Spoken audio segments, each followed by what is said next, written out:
Nous voici dans le module Photo Persona. J'ai déjà fait une vidéo, le lien va apparaître dans le coin supérieur droit, sur les raccourcis qu'on peut utiliser dans le logiciel Affinity Photo.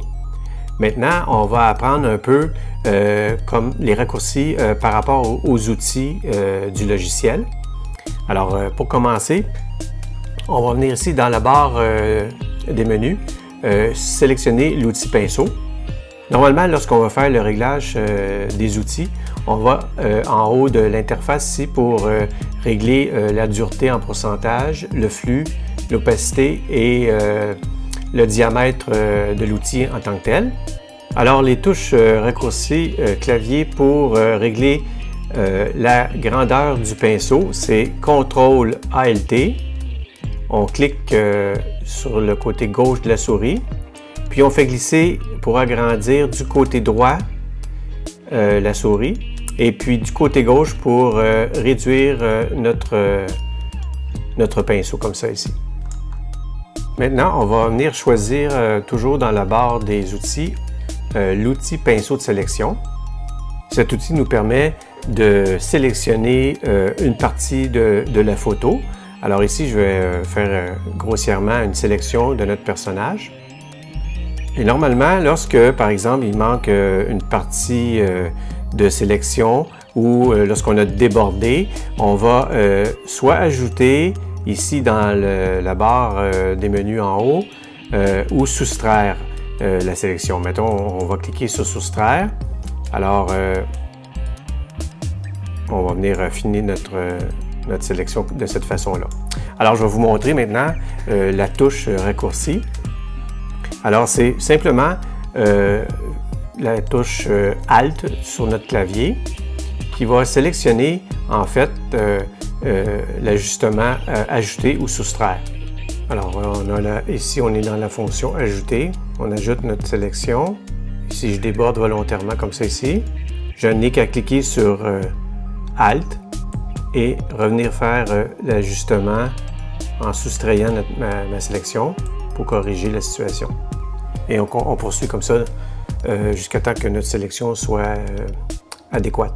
Petit truc aussi, lorsqu'on regarde au bas de l'interface, on a ici une information exactement sur les raccourcis que je viens de vous démontrer. En fait, c'est comme une espèce de un petit rappel sur la fonction raccourci.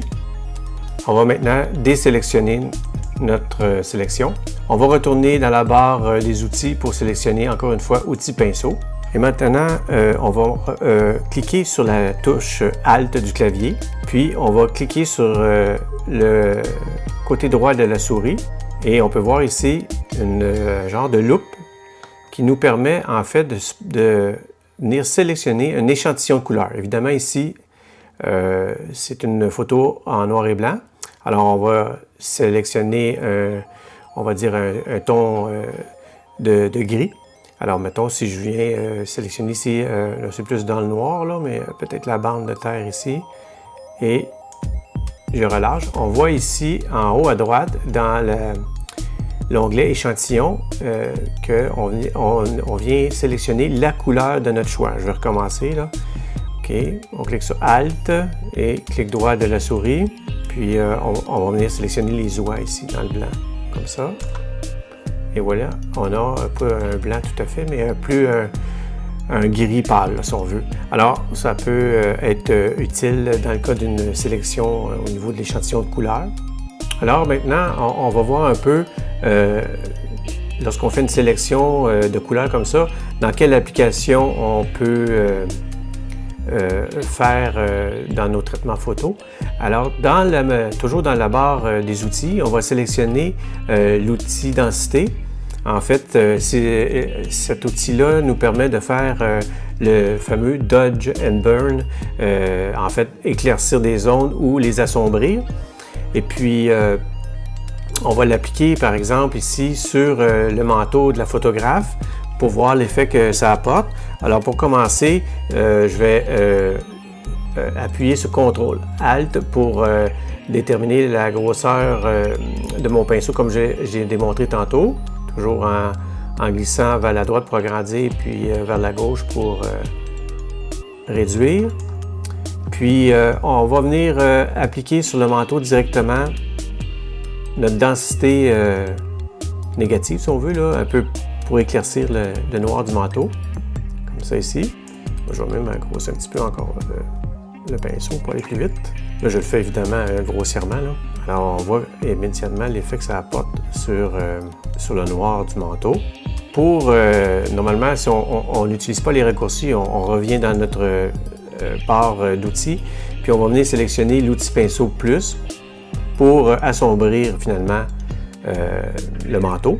Alors là, on va passer par le raccourci clavier en pesant encore une fois sur la touche Alt pour basculer sur la touche assombrir. En maintenant toujours évidemment la touche Alt enfoncée, parce que si on relâche, bien, vous allez voir, ça va éclaircir à nouveau. Alors, c'est un raccourci qui peut être pratique. En terminant, on va voir un autre raccourci avec un autre genre d'outil. On va ici, toujours dans la barre des outils, sélectionner Outils rectangle. On clique sur notre photo en maintenant le bouton gauche de la souris enfoncé pour déterminer la grandeur de notre rectangle. Évidemment, en cliquant de gauche à droite, ici, on peut modifier notre carré en rectangle et puis aussi au niveau de la grandeur. Puis dès qu'on a déterminé la forme, bien, on relâche la souris. On va reprendre l'opération, mais cette fois-ci en maintenant la touche Shift enfoncée. Ce que ça permet de faire, c'est de garder les proportions de notre carré maintenant. On ne peut pas le transformer en rectangle. Et ça joue seulement sur la grandeur de la forme. Et lorsqu'on est décidé de la grandeur, bien, on relâche. Notre sélection est faite. Autre raccourci, cette fois-ci, on va peser sur Commande. Puis là, ça va mettre en forme notre carré à partir de son centre. Alors, on va voir ce que ça a fait comme effet. Voilà. Par contre, on peut déterminer, changer la forme, c'est-à-dire en carré, en rectangle, à partir du centre. Dernier raccourci, ce qui permet de faire une rotation de notre forme. On pèse sur CTRL ALT. Et là, à ce moment-là, on peut jouer sur la grandeur et sur la rotation.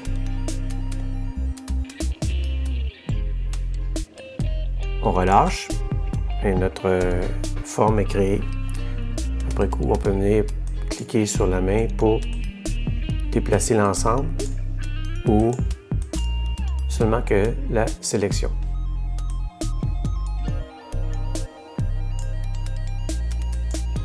Voilà ce qui complète ce tutoriel sur les raccourcis pour les outils dans le logiciel Affinity Photo. Je vous dis merci et à la prochaine fois.